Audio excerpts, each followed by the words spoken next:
Welcome back to another episode of Word of Mouth Podcast presented by Johnny Davis Digital Solutions. Today we are joined in our studio by Courtney Lowe, who is the president of the High Point Community Theater. I was introduced to Courtney a while back, late last year, early this year, and immediately upon talking to her the first time, I thought this is going to be a very cool, creative conversation because when you think creative, you think performing arts, like immediately it comes to mind. And so I'm really excited to sit down with you and kind of discuss your background. You know, you're the president of the theater now, but you've been involved in the theater since 2011 as being a theater parent. So you have kind of run the entire gamut from seeing your own children perform in theater and then kind of learning the ins and the outs and, you know, figuring out what it takes to put together the level of productions that you're doing. Will you tell us a little bit about your background in the theater and sort of where you've come from and to where you are now? Sure. So I was involved with the theater as a child. I believe my first production was when I was 10, and I played the hag in The Lion, the Witch, and the Wardrobe. And Okay. I had one singing solo that went, of wormwood and gull. That was my solo of wormwood and gull. And I sang it as pretty as that. So, which is really not the way you should be. As an adult looking back, probably not the way I should have played the hag. But that's kind of how it all started. I was in a production. I had bugged and bugged and bugged my parents to let me audition. And so I did. I fell in love. I did theater all through high school. Took a little break through college. I went to college for public relations instead of theater. I really wanted to go for theater, but my mother, who was very pragmatic, said, I don't think that's a good idea. Let's have a safety She net. said, you need to do something else. So she said, you can always do theater, but you need to major in something else. So public relations it was. I did that for 4 years. I went to Virginia Tech. My senior year of college, I decided to audition for a production of The Wizard of Oz in Christiansburg, right outside of Blacksburg. And I was auditioning for Glinda, the Good Witch. But I ended up getting Dorothy. And that show ran for almost an entire month. It was, I want to say, 19 performances. It was a really a big commitment, but it was a lot of fun, and it kind of reignited my love of the theater.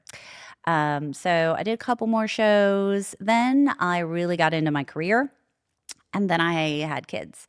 And pretty much all my theater involvement stopped. So it had been about 12 years since I'd done anything with the theater when my then 8-year-old came to me and said, Mommy, I think I want to be in a play. And as a theater lover who never wanted to push anything on, you don't want to push your kids to do Right. what you know that you love. Right. I said, oh my gosh, okay, that's fantastic. So I got online and looked around, and HPCT was doing Oliver. Which was perfect for an 8-year-old boy because it's a show full of little boys.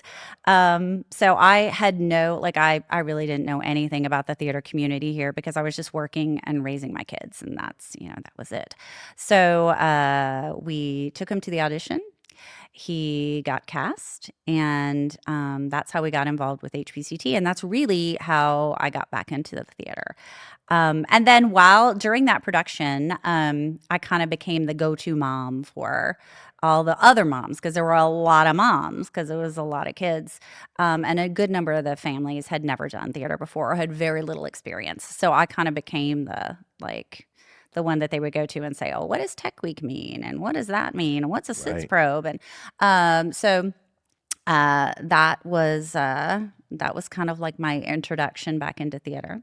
And their next show, HPCT's next show, was the celebration of their 35th anniversary, which Okay. this year is our 50th anniversary. Wow. So 15 years ago, they were doing a fundraiser.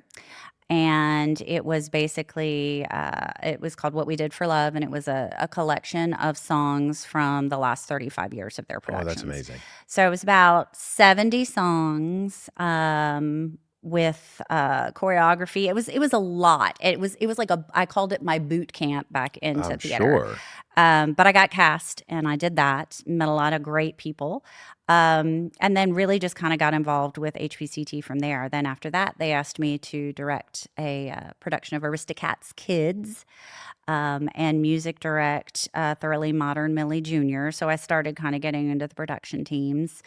Um, and then I started auditioning for some of the main stage stuff, started doing that. And then my whole family really became involved. Right. And that's kind of like where we are today, even though everyone's older. My 8-year-old at that time is now getting ready to turn 21. Wow. Is he still And involved with the theater? not as much. He is a musician. He Okay. has a band called Pageant. They're a rock band. They're doing really well. And so that's something but I do think his involvement in theater really kind of like kicked that off. Like That's what I our was gonna family has ask. always been very steeped in creativity. That's what I was going to Yeah. ask. That has Yeah. got to lend to every, not to mention the self-confidence that's got to give children through their school day, like handling some of the challenges, as they're coming into adolescence, that they feel more prepared for it because they've got a background in how to have a stage presence, so to speak. I cannot say enough good things about the benefits of the arts for children. It just goes so far beyond just what seems surface level, which Right. is, getting up on stage and learning a craft. But like when you get into teamwork and humility and Right. responsibility, because you got to learn your lines. There's so many different things that theater teaches children. And so that really that sparked him. Now Dylan ended up doing a couple of films, so he became more interested, I think, in film. And so he did a couple films, one with Ryan Reynolds, and so he really enjoyed that. And Dylan, that's my oldest, he had a different personality on stage. He was always kind of like he wasn't quite as big as me, like Right. my facial expressions and my Right. body movements are always pretty big. But he was a little more subtle, and that made him really good for film. And so he did that. And so yeah, I really that production of Oliver really launched a whole new path for Dylan. That's amazing. Yeah. If you have a child who's more naturally inclined to be introverted, and I'm thinking about one of my children, and I feel like they have all of the desire to do it, except for the daunting being on a stage. What would you encourage parents that I think that this would be a good opportunity, to, get my child in front of people and, get them comfortable, in front of people. But do you see more challenges with more introverted children versus the children that are a little bit more willing to, kind of be in the spotlight? It is so funny. But oftentimes those kids who seem introverted in like everyday life just needed an introduction to the theater. Because a lot of times I believe that kids themselves may be introverted, but when you give them a character to play, that somehow pulls something out of them that isn't just around every day. And it's not something you see every day. It's one of my favorite things to watch in the theater is when you've got a child who seems more reserved, or a child that maybe is not as social. But then you put them in a theatrical setting and you give them a character to play, and suddenly they just blossom and they become somebody else. And you can just see the spark in their eyes. That is interesting because earlier you mentioned Ryan Reynolds, and I know that I watched an interview with him, and he had mentioned that when he stars as Deadpool, that he's able to completely hide behind that mask and be a character that he is not in real life. That he's able to tap into that he is more of an introverted person in private life. So I guess that makes sense that they're not playing themselves, playing a character on the stage. They're just that character on the stage, so they don't have to have the same fears and the tendency to shy away because that's not who they are when they're in that character. And that's when you get the best acting, really. Like that's really when you're playing somebody that is not like you, because it's real easy to play yourself. And I see it all the time where people just tend to go for the roles that are similar to them. And then you're basically just playing a version of yourself, which is fine. There's nothing wrong with that. But where you really like get to the heart of it and where the real gratifying experiences, that's when you're doing something totally different. And that is oftentimes like what parents will see with their kids. When we talk about some of these like really introverted kids. Great story. When I started the theater program at Phoenix Academy. And I only ended up teaching there for a year, just kind of getting the program started. But there was a student there who historically had just been in trouble all the time. He was a student that a lot of the teachers had just given up on. He would just lay his head down on the desk, and they told me that's just what he does, and just, let him go. This is what he does. He had a rough home life. He was in fights. And somehow my class just really sparked something in him. So suddenly I had a kid who was sleeping through everybody else's class, but he was awake during mine. He was working on homework, which apparently he wasn't really doing with other kids or with other classes. We had a performance at the end of the year, and he was the most excited. He came up with his costume before everybody else came up with their costume. He invited his mother, and she came, and he was so proud to have her there. I watched a transformation in a child. Now, I often think about where is he now and what is he doing, and I don't know. I was going to say, hope that he's still. That's the difference between, I think, teaching in a classroom setting and then in the theater, because oftentimes in the theater, like, we'll just continue to stay, Right. with the families, and so I hope that he's still doing theater, and I hope that theater is still bringing him the joy that it did. But that the theater transformed that child. That's amazing. Yeah, and that I would say that's probably one of my more strongest examples, but we see it all the time in the theater, where you've got a parent that will come up and say, hey, you know what, thank you, because I've never seen my child have this much self-confidence, and that's a big thing for me.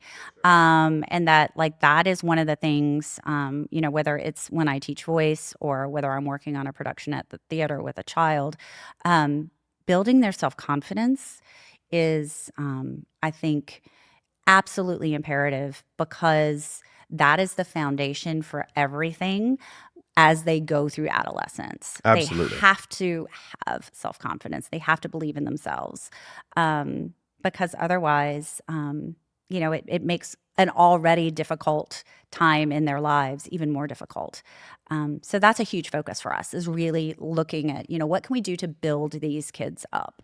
That's amazing. And that kind of leads to the next question. And you and I were speaking a little bit before we started recording, but what are the differences you see as you're approaching a production that is centered around children that are new to the theater, but they're coming in with maybe less expectation versus an adult production? Because I'm assuming that you get a lot of adults that have never done theater before. They're coming onto a stage for the first time, probably having a lot of those own self-doubts and imposter syndromes, and wondering if they're good enough. So what differences are you seeing in the readiness of adults versus children as you're casting a production?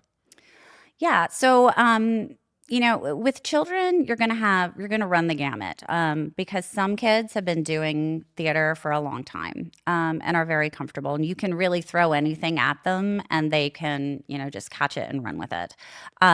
Other kids, you need to approach it, in a different way. And you need to make it more, you don't want them to doubt themselves more than they already do.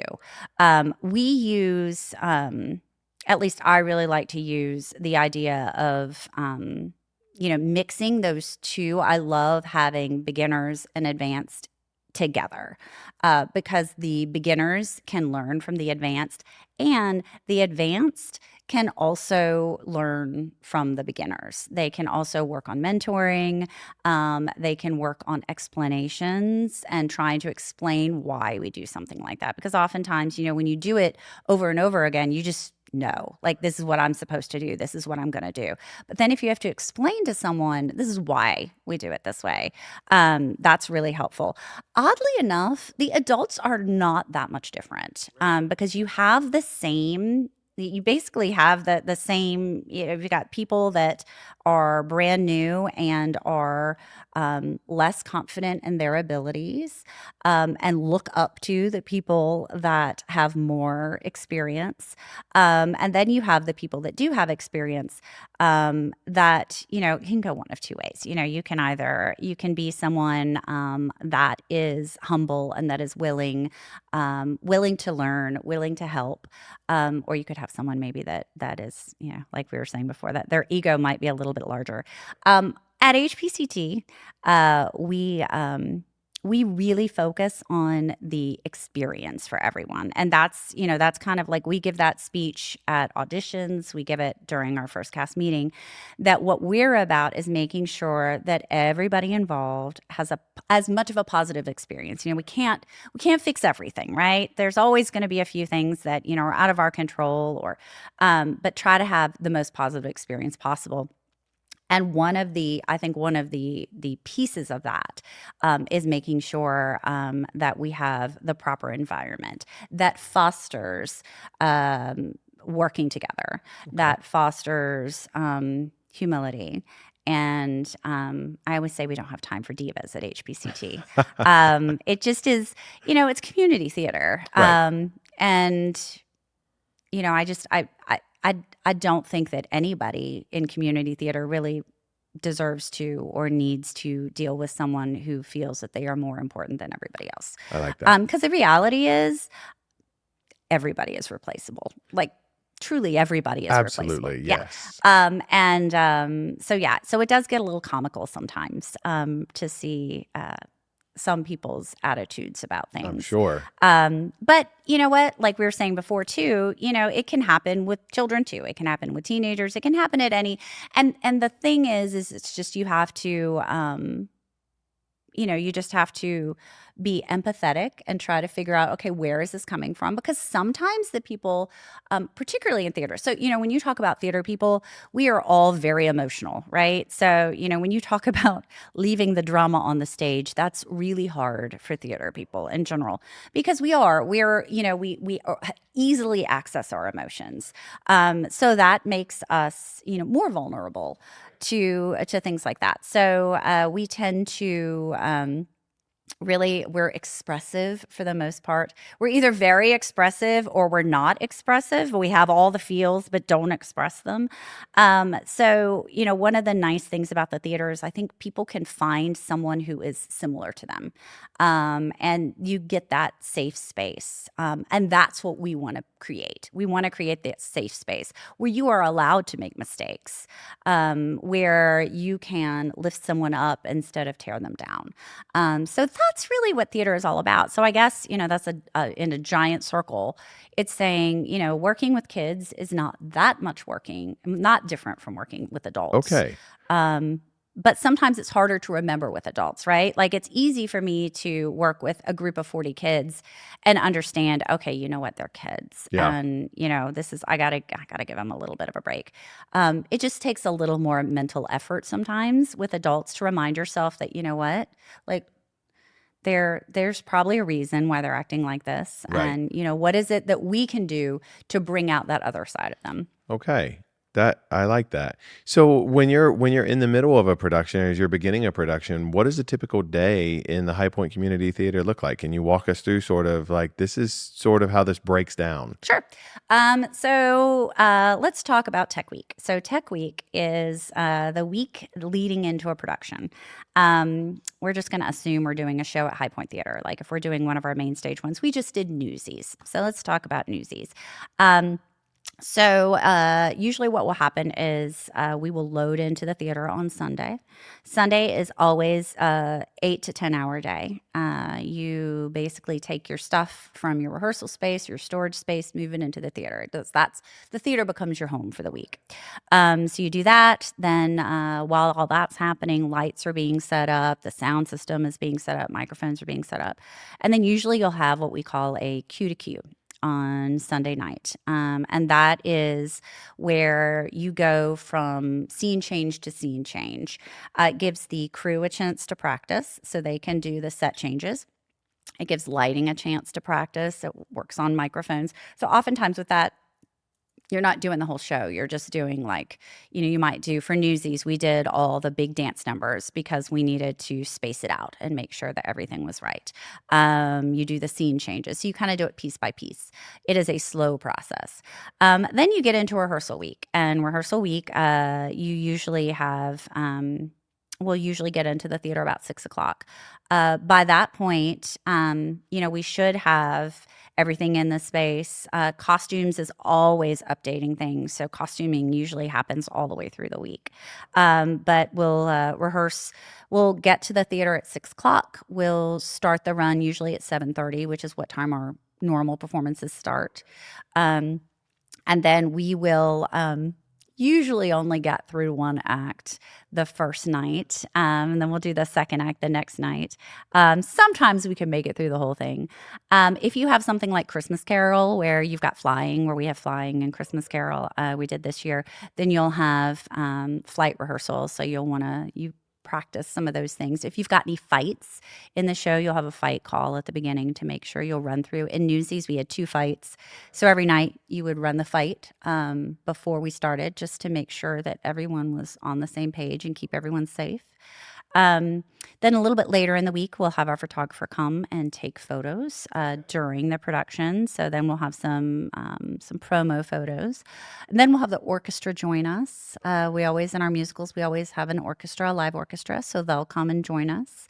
And then we'll usually, on Thursday nights, we have Pay What You Can. That's when we open it up to the community, and you can come see our show for any amount. Okay. So it is really, it's one of my favorite things that we started. We started it about 4 years ago, and I love it because it really makes theater accessible to everyone. That's amazing. I like that. I love it. And so, yeah, Thursday nights, put it on your calendar. If it's an HPCT show, chances are we're doing a Pay What You Can, and it's our final dress rehearsal. And it's understood that it is a final dress rehearsal. There could be something that, we need to stop for, or something could not go right with the lights or the projections. But it is open to the public. And it's great for our cast, too, because then they get a little bit of a test run audience before opening night, especially in a comedy where they're used to having basically just the director and the stage manager laughing at them. It's really nice to have a full audience. See how the jokes so yeah. fit. Yeah. So then that happens, and then we open on Friday. If we're doing a show that has like Christmas Carol that has field trip shows, we'll usually do field trip shows on Friday and Thursday mornings. And then we do all of our shows are just one weekend.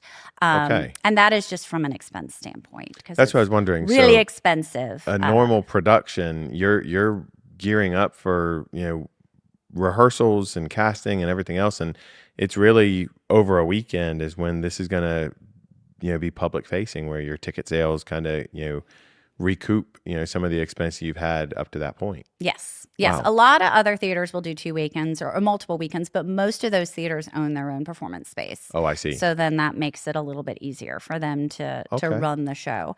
But for us, since we perform at High Point Theater, it is expensive. They are kind and give us a discount, but it is still very. The average show for us costs about $25,000. Wow. When it's all said and done. So it's pretty expensive. I don't think people realize how much it costs. I'm sure. I mean, Yeah. I'm from a video production house. We know what it costs to make video, and sometimes that's the hardest sell. Talking to a client or a prospective client is getting them to understand the investment that we're asking them to make in something that is going to promote their business, promote their brand or their story. So this is a story. Performed live with it.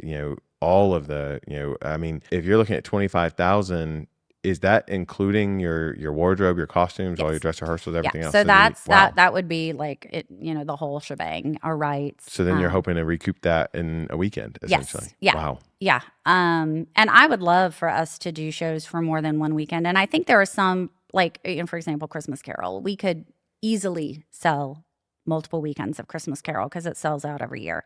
But also it's hard to book space because performance space in High Point there's not a lot. Like you really have two venues. You have High Point Theater and you have Centennial Station Arts Center, and that's it. So I would love to see us have some more performance space here in High Point. When you look at Greensboro and Winston, and they have a lot more in that way. And it is very important to us as a board at HPCT to perform in High Point. There were a few times that we had to go to Greensboro for some youth productions just because we needed a space we couldn't get anywhere else. But I feel like being High Point Community Theater, we really need to perform in High Point. 100%. Yeah. But it is tough because it really is. If you can't book, like I said, with Christmas Carol, we could easily do 2 weekends, but December is completely booked at High Point Theater. So we get our 1 weekend. Oh my God. But yeah, it's, it is, it has become not just for my family, but for many families, a home away from home. It's become a place for expression, a place to feel safe, Right. A place to make friends. Right. So many of my friends, really my very close friends, have come through the theater, And I'm sure that from a creative standpoint, expressing yourself and, being able to lean into the creativity in our experience with what we do, the creative act will always beget the next creative act. It makes you start seeing your entire life through sort of a different lens, or at least a bit of a different idea of what's possible and what's next and what could be next. And so I'm sure that the people that they're looking forward to the rehearsals and they're looking forward to these, large productions that they're doing, it's influencing parts of their life that they're not even maybe consciously aware of. So that's can you talk to us a little bit about where you see, as both a performer and someone that's the president of the entire community theater, can you talk to us a little bit about how you see sort of some of those experiences or lessons learned on stage or behind the scenes on stage kind of seeping into different aspects of your life or an actor's life? Yeah. So it's pretty magical to watch. Like, I would say 1 in 5 of the people that come through our theater have a transformative experience. Like, you can really watch it, and it's really, really cool. A lot of people in theater have not found a place that they felt accepted for whatever reason. It's, particularly our teenagers. It's tough to be a teenager. And watching some of those kids come through, and even adults that have always felt like that, but then finally find a community that they're happy in and feel comfortable and feel accepted in. It is pretty powerful. So it definitely, I think a lot of it comes from you give so much of yourself in that room, like in our rehearsal space. You have to be emotionally vulnerable. Well, you should be. Like, if you're doing it correctly, you should be emotionally vulnerable. So you have to put yourself out there. And so you have to feel close and you have to feel comfortable with those people. And I think that's where it comes from is, you have these people that you build this bond with these people, not to mention, depending on the story that you're telling, that's a whole nother level of bonds. Like, for example, I was in Next to Normal, which is a musical about a woman who is bipolar. It's about the family and, basically the struggles that she's going through. She's, got a daughter who is an overachiever because she feels like she's been neglected. Because the mother is struggling with some mental issues and is basically living her life imagining her son who passed away when he was a little boy. So she spends all her time living with this deceased son, while she's got a daughter there who's really struggling. And then there's the husband, and there was so much pain in that show, right? So much pain, so much struggle. And it's impossible to not become close with Right. that cast because of all the feelings that you're feeling Oh, for together. sure. So you build a bond Right. that really never goes away. And that is, to me, one of the beauties of theater. And it's tackling life's challenges, whether they apply to you in your own life or not. You are able to see the way other people live through the lens of stage, through the lens of drama. That there are certain people that don't consider that a dramatic performance. That's just life. Right. So I Right. think it probably helps you identify with people in your community more on a empathic level, Yep. which Yeah, is definitely. It definitely builds your empathy. It is also, I think, it's really good for exposing you to different types of people, because oftentimes theater brings together a group of people that wouldn't ordinarily gather.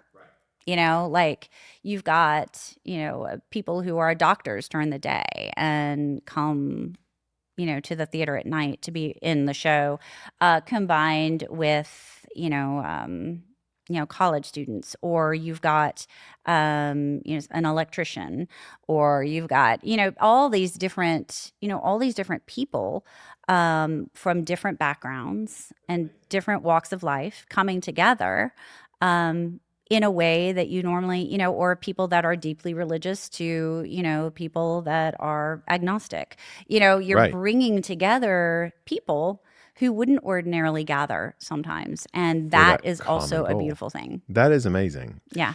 So, outside of the ticket sales and and the applause, what happens during a production from the beginning to the very end, last curtain call, I guess is what you'd call that, that would indicate to you that this is a successful production? Like, what does success mean from the president of a community theater in terms of what you walk away from that season or that show with? So for me, one of the, I think, most powerful things at the end of a show is to watch how the cast and the crew react and behave on the final day, on Sunday. If you see a lot of tears, which you generally do, if you see a lot of tears, if you see a lot of hugs, if you hear a lot of like kind words for each other, then I know we've done our job, because then people have felt part of something because they don't want to leave. So if you're feeling part of something, and you don't want to leave, then that means, okay, then we successfully built a bond there. If you have the audience in the lobby talking about how much they enjoyed it. I love to watch like the social media posts afterwards and people talking about like, I love this part or I love that part, or just kind of go in the lobby and kind of listen to what people are saying. To hear people, I also love to hear the phrase, I've never seen an HPCT show before, but this was amazing. Or Yes, it's this got to was be right. Like, so rewarding. somebody, sometimes it breaks my heart a little bit to hear, I'd never heard of you guys, but now I'm like, wow, you're really good. I'm like, how did you never hear about us? But even that, it's like, when people discover what it is we're doing, and discover, or also another really great thing to hear is, I can't believe all those people were volunteers. Like, that's a really great thing to hear. Oftentimes we get compared to like a Broadway show. That's a great compliment, especially for our casts. These are all people that are just volunteering because they love it. These are not, our actors aren't paid. We're all just doing it because we love it. See, I like that. Yeah. So, in terms of legacy and building legacy, as you progress and you proceed and you're building the High Point Community Theater into something that people are aware of, and you are building an audience with them, and one that resonates out in the community. What do you hope that people will remember about the theater from this time, and what are you hoping that you're kind of instilling in people that is sort of your messaging from a theater standpoint? Yeah. So I want people to, obviously I want people to remember the quality of the shows. Like, I want them to remember that, we to know that we do put on good shows. And we've worked really hard. This board that we have right now has been around for a while, probably about a decade. I would say most of us have been on there for about a decade. And I think we've made some really great strides with the theater. I think it's also very important that we stay in the black. We don't go in the red, which I think is really very difficult in this day and age. So we're very good at managing our money. I think that is something to be very proud of, especially after COVID with so many theaters going under. I'm really proud of what we've done. That I think is from the business standpoint, those are two things. From a personal standpoint, I love to hear HPCT is my home or HPCT is my family. Like that's, we hear that a lot. And that really, that says it all. Like when somebody says that, the HPCT is my home theater, or this is where I feel at home. And I feel like I'm part of that family. That is like, that's really what it's all about, because it's bringing people together, and it's making memories for those people that they will carry with them for the rest of their lives. Like, for example, we see people come and go all the time. It's like they either move away, or they're not able to be involved in theater. We have a lot of professionals or whatever. They get to do a show a year or a show every couple of years. Or you've got the kids that grow up and move on. And I've been through many a cycle now of children growing up and moving on. And it was really hard at first, because I was like, oh, those were my babies. But watching them grow and move on. Do you ever see them come back? Oh, yes. Yeah. Yeah. So you've See seen them come back, and social media helps a lot because we Right. get a chance to kind of keep up with them.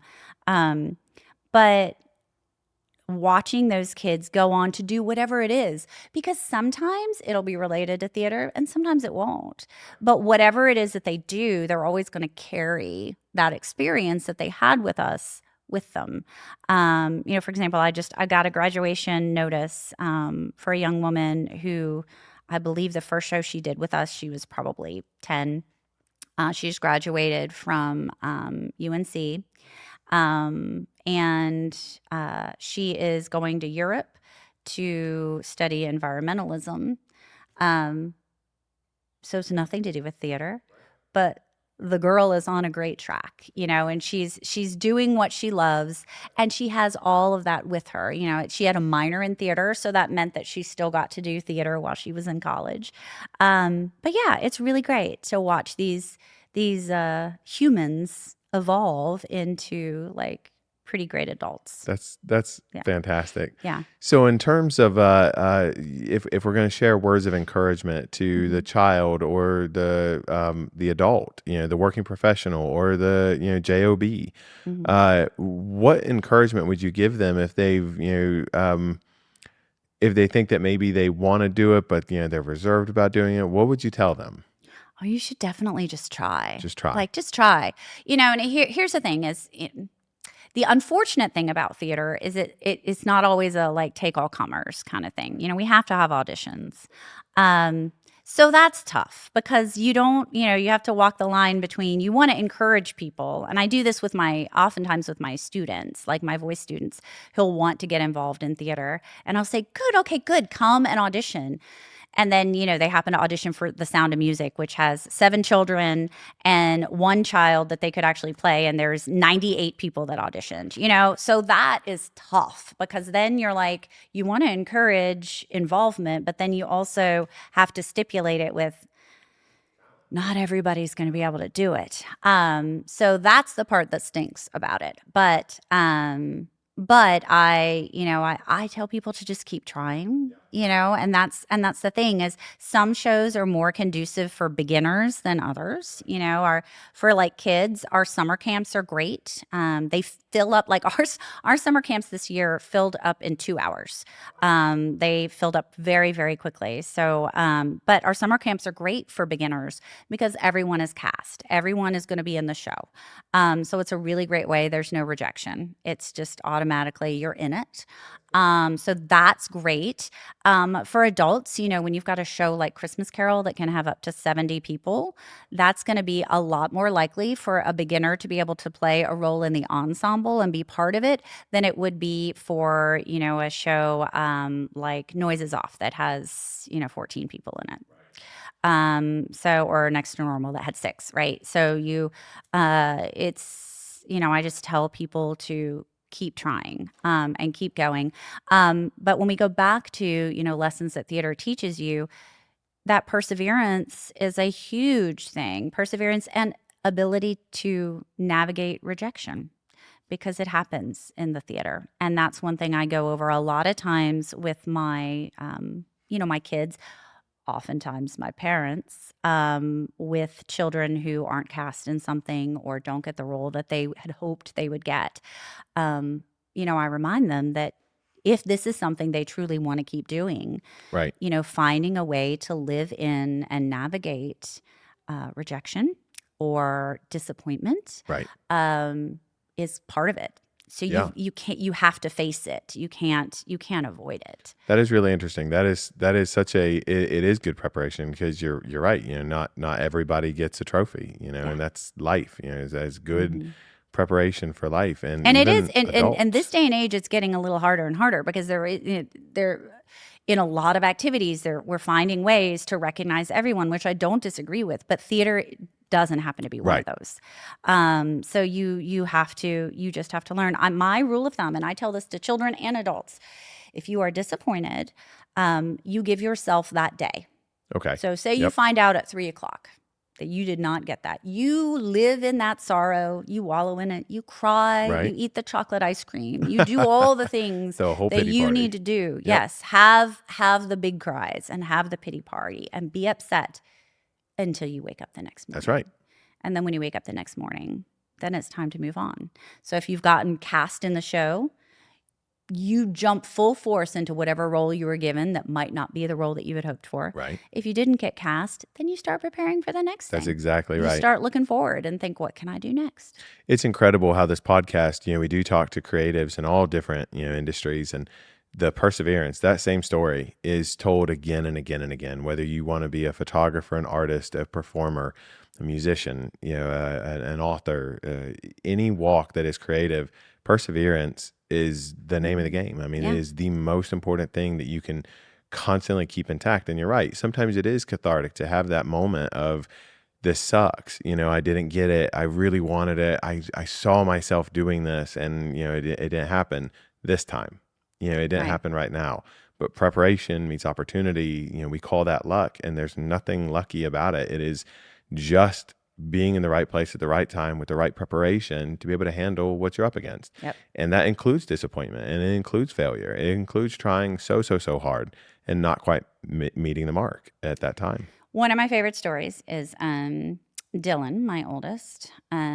He was up for less in Newsies on Broadway when he was 10. Both my boys had an agent, and we had just gotten off a cruise and got a phone call that said they would like to see Dylan in New York tomorrow for Newsies. So we drove home, and we all packed, and we drove up there, and we went, and he auditioned. He stood on the steps of Telsey & Company, which is like one of the largest casting agencies in New York, at 10 years old, and said to me, "Mommy, how many times have you auditioned on Broadway?" And in his mind, this was just a very normal thing, because he's 10. And I was like, "Well, baby, no, I've never auditioned on Broadway. This is very special. This is something different. Mommy's never done this." But in his mind, it was like, okay, well, this is something everybody does. Right. So he went through it, and he had so much fun. He loved it. We got a phone call that they needed to check his height.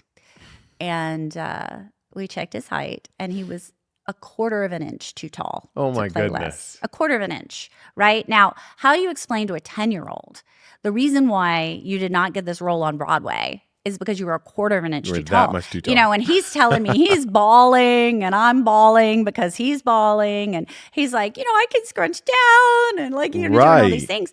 But you know, and I said to him, baby, this is just a piece of theater that like sometimes there are just non-negotiables. Sometimes there are things that there's nothing we can do. It's just, this is the way it is. And in theater, you know, that's a really important thing is your size is very important because you share a role with another child and it's costumes. And it's like, there's a lot of things that go into it. So that was a hard lesson for him to learn. But I always tell adults and kids, you know, theater is like when you're putting together a show, it's like putting together a puzzle. But that puzzle is like there could be multiple different versions of that puzzle, right? Like you could have an under the water puzzle, right? Here's one. And then over here, there's another version of that. And it could have the same fish and the same, but it is put together differently because the pieces might be a little bigger or whatever. You know, when you're doing a show, it's like a puzzle. And sometimes you're just not the right piece for that puzzle. And you could be the right piece for the next puzzle. Right. It's just this one, for whatever reason, you could just be a quarter of an inch too tall. That is and amazing. that's it. Yeah. So as we kind of wrap up, I would like to talk to you briefly about what you're excited about that's coming up in the High Point Community Theater, as well as where people can find you, and if they want to reach out to either audition or to support, you know, the High Point Community Theater, where can they connect with you? Yes. So we have a website, and that is hpct.net. So you can always check us out there. We have a pretty active Facebook page, High Point Community Theater. Those would be, I'd say, the best ways. You can also email us. That's hpct.info@gmail.com. But those are all ways to get a hold of us. Our board is a working board, so we are completely volunteer run. We just recently, literally Monday, hired a part-time operations manager to just kind of help us with some of the things like email. And so if you reach out to us and we don't hear right away, it's just because there's 12 of us working other full-time jobs trying to run this theater, but that shows you how much we love it. But those are the ways to get a hold of us. Our auditions will always post on our website and then also our Facebook page.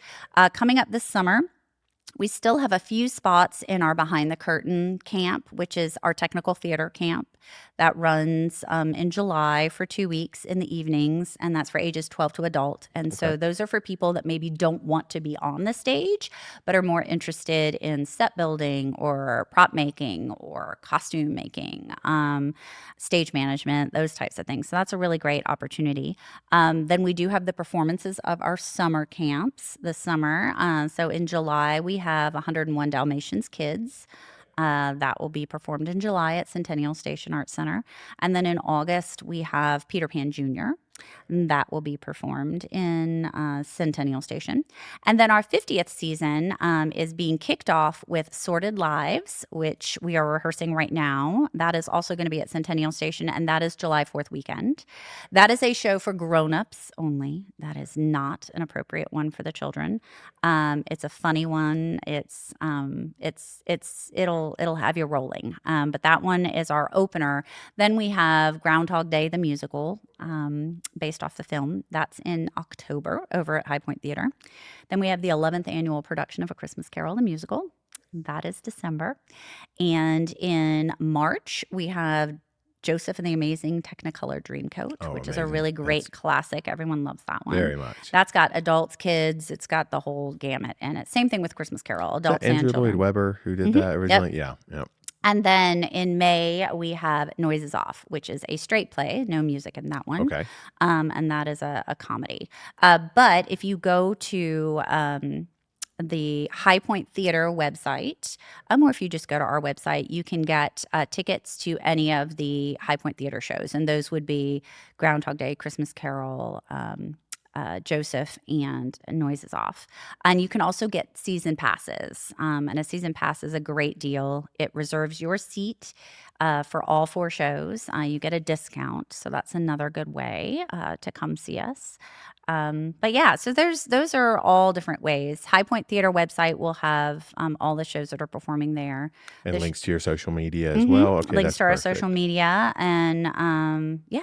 So, but our website should have a lot of information. But we welcome everyone. We would love to have, come audition. Come, if you go to our website, we have a volunteer form that you can fill out. So if you want to volunteer for something, like whether it's working backstage, or if you've got some skills in marketing or lighting design, anything like that you think, hey, maybe the theater might be interested, or set building, Right. we definitely can find a place for you so that you can kind of join our family and work on these shows. But That is perfect. yeah, lots of ways to get involved. Well, Courtney, thank you so much for joining us today. I think this is a really good episode. It was motivating. It was inspiring. And again, I think that the more, our local listeners can, find out more about the performing arts and the High Point Community Theater, we're going to encourage it from our side. And we'll definitely be there to watch the productions this fall. I'm already excited for them. Awesome. Well, thanks so much for having me. I appreciate it. Thank you so much.